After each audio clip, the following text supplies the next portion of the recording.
Ang mga drills, kahit anong klase pa man yan, it will always get the job done. Siyempre, depende na rin sa type ng drill at sa mga task na gagawin mo. What's going on guys, Don is here. Noon, nung inintroduce ni Gen by Design ang mga 18 volts brushless tools ni Lotus, gandang-ganda ako doon.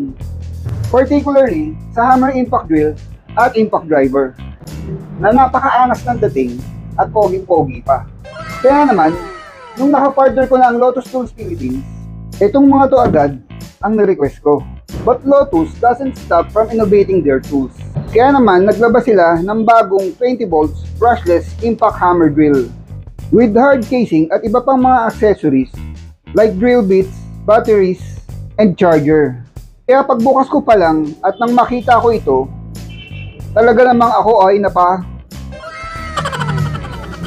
Pero nung hinawakan ko na, ako ay Super wow. And yes, super wow talaga.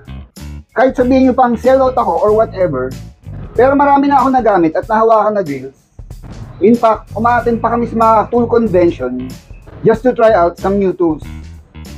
Pero ibang-iba talaga ang pakiramdam ko dito. The 18 volts is good, but this feels even better.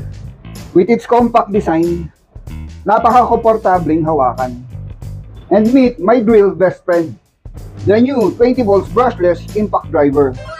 Tignan nyo naman ang angas ng dating at poging-pogi talaga. Sa compact design at power nito, pwedeng sumabay sa mga top makers ng mga power tools. At talagang nakaka-proud pag may mga tools kang ganito. And this is not just a tool. It's Lotus Tools.